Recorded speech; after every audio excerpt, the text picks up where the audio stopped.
People warn you not to disturb the bones of the great, but what if they already wake the night you pry the dirt?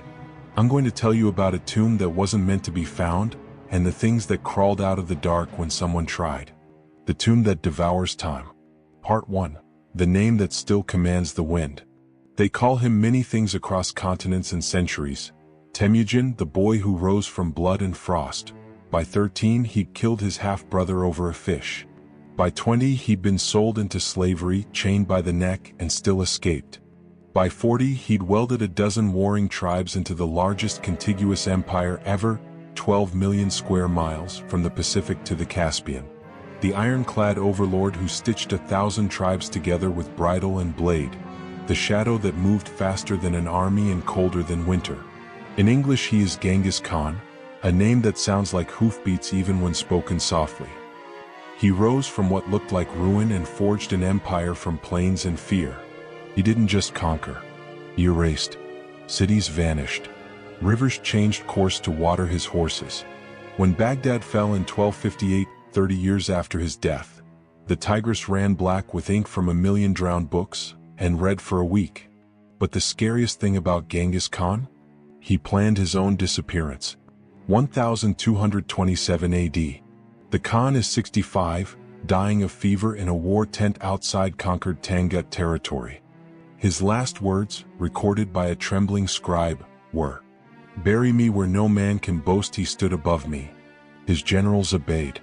They rode 400 miles north in total silence, picked a valley no cartographer had ever named, dug a pit 60 feet deep, the height of a 6-story building, into permafrost that never thaws.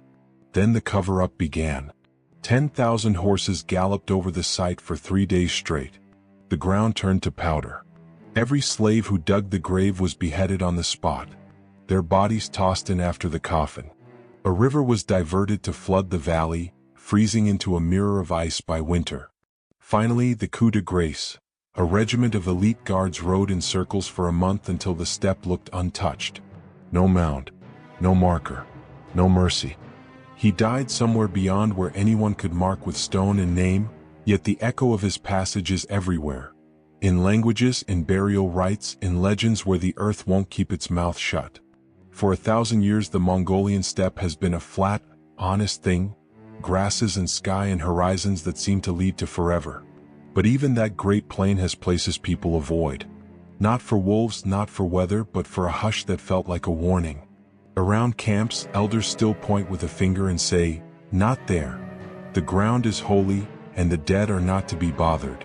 The old stories say his tomb was sealed by blood and hoof prints, men silenced, horses driven over the soil so no grave markers would remain, and that a curse was sewn into the grave seams. Those who forgot to listen learned to remember. Part 2. The Law of the Tomb. The grave, if it exists in the way the legends insist, was not made to be a place of marble and inscription. It was made to swallow memory.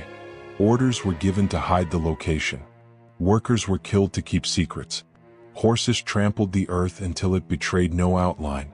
The custodians of the secret swore oaths that changed the meaning of silence into an active force. The land itself would refuse to tell where he lay. Over the centuries this secrecy swelled into ritual and then to taboo, and then into superstition. The Mongolian people speak of guardians, of curses that are not simple threats but living currents that can slip into the bones of the curious and the cruel alike. Western archaeologists brushed such stories aside. Their telescopes measured soil anomalies, their radar mapped subsurface shapes. But even the most sophisticated equipment does not register appetite, nor does it always notice what watches back. Part 3. The dig that shouldn't have been. It was the late 1990s or maybe the early 2000s, the exact year is blurred by gossip and newspaper fragments. An American-led team came north, convinced technology could do what prayer and blood had kept from happening. High on their list, ground-penetrating radar, magnetometers, a map of elevations. They came with satellites and patience. They came with permission forms and a confidence that grows only when people assume nature is merely a puzzle to be solved. They found a rectangle of wall under the grass where local memory hesitated. It looked like a ringed enclosure, a clumsy hotel of stones around a low hill. The discovery tasted like triumph. They cut into the turf. That is when the atmosphere changed. What the team recorded in journals and what locals would later tell reporters are two different things that intersect at fear. The men working the trench later described the sky as if it had a lid. A cloud rolled in so sudden it felt like the end of daylight. The wind rose like hands trying to shove the excavation away. Instruments failed in waves. Compasses spun without north. Radios hissed with static. Thermal imagers stuttered as if sensing a cold no machine had a vocabulary for. A few of the team developed fevers that did not respond to antibiotics. Tents were shredded by a wind that had no front. The local guide who had insisted upon the dig pulled his horses, white-faced, and said words that sound the same in every language. "We must leave. The land is angry." But the most persistent story, the one that came to be repeated around stoves and in bars, involved light. Witnesses, shepherds who had never been near the dig, reported a blue light that flickered like a distant lantern behind the wind and the cloud. It was not the electric blue of modern devices. It was old, surgical, like moon filtered through ice. At night animals bolted from their pens. Men who had been skeptically proud of their science left with their notebooks burned and their appetite for explanation gone. Part 4. The things in the wall. They say a grave will guard itself. They say the earth will work as mortar for curses that have teeth. That is what the diggers found when, after the first retreat, their curiosity drew them back. Inside the enclosure the stones were not random. They formed the shadow of a corridor.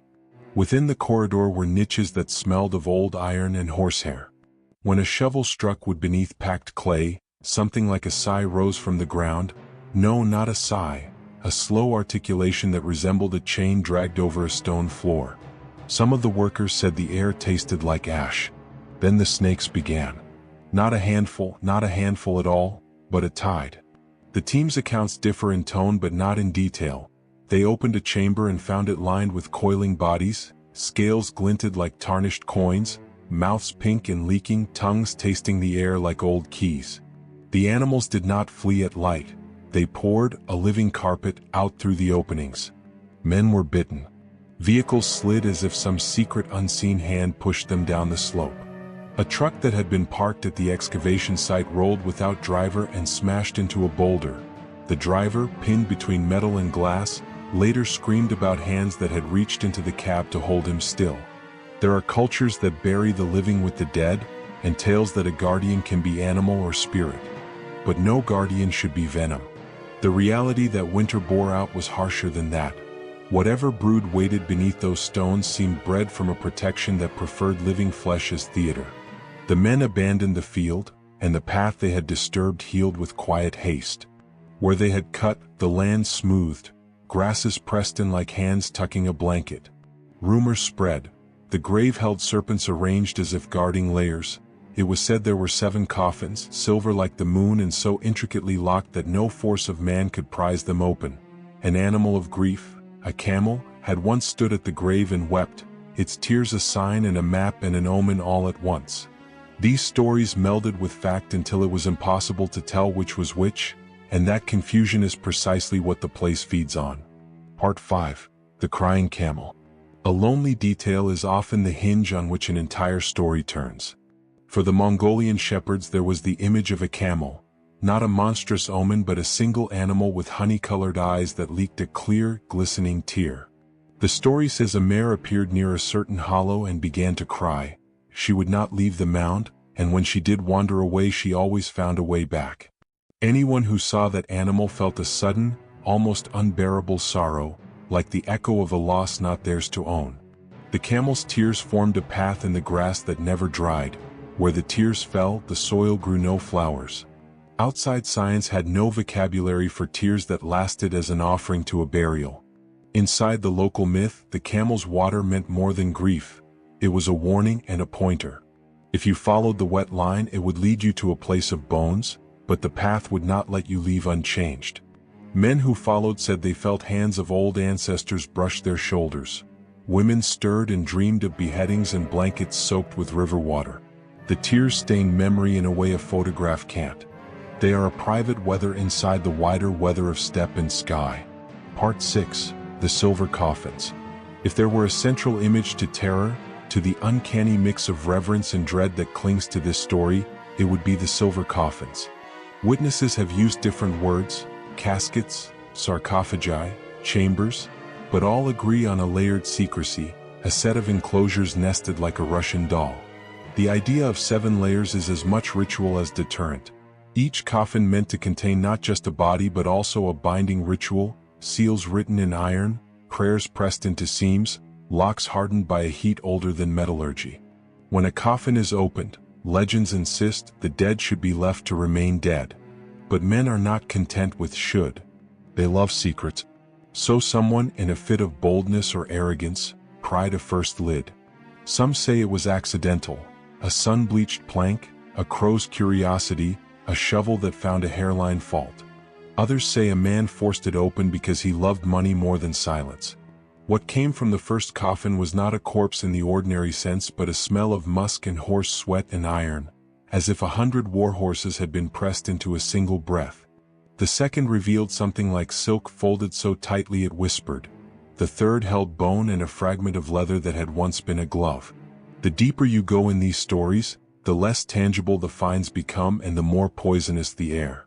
By the time the 7th lid was lifted, and not all accounts agree whether it was opened or merely trespassed at, there were sounds that the living language could not fit.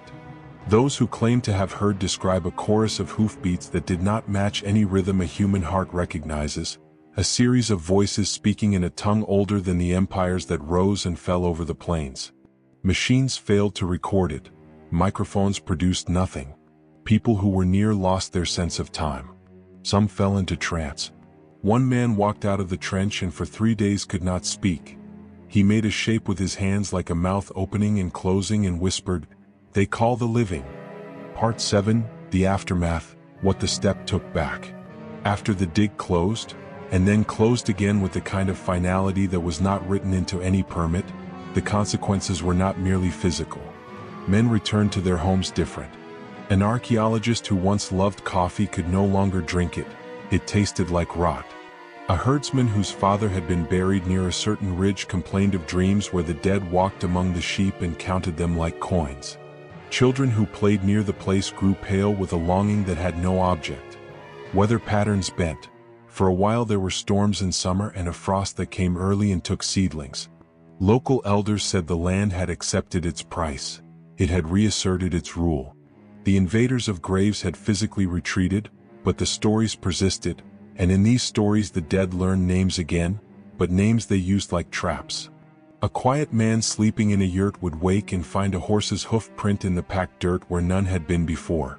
A woman who had never been to the trench woke gasping and recited a phrase in a language she had never studied. Part 8, The Unseen Tribunal. There are ways a community judges a trespass that the law cannot touch. In the steppe, it was always the elders and the priests who decided what to do when the veil thinned. They held rituals, they sang, they slaughtered animals and burned garments. The sounds of these rites are like low thunder from a distance. They do not chase away a curse so much as remind the world of its old contracts. Some rites demand silence for 3 years. Others require a child's name be taken from the family register. The point is control. You counter a thing that cannot be prosecuted with rules that it will understand. Still, the most terrifying consequence was not physical or social but moral. Where once the question had been, who owns a tomb? It became, who bears the debts of those who open it? And the answer in the stories is always simple and grisly: the living do. That's the logic of graves. The dead demand recompense not in gold but in lives that can care for memory. When the trench was opened, the debt was tallied quickly: fires, sickness, unforeseen deaths. No single ledger could list the cost. Part 9, The Voice in the Blue Light. This is the moment of the tale where other stories thin and this one thickens. A shepherd who watched from the lip of a distant hill told reporters he saw the blue light, the same color the diggers had sketched in their hastily drawn maps, coalesce into a thin pillar above the disturbed earth. At the bottom of that pillar something moved like a person but without detail. He said it lifted a hand as if in benediction or warning. At the same time, the sky that had been empty of birds filled with them. Geese circled like punctuation, then angled away at high speed. The man said the light spoke without sound, a pressure on the bones of his ears, and the message was a single, cold punctuation: go home. The story ends with neither resolve nor triumph. The foreign teams left. The shepherds told the tale in their humble way. The elders retied their rituals tighter. But the pillar of blue remains in the memory like a lighthouse in fog, a beacon for the kind of curiosity that will not die.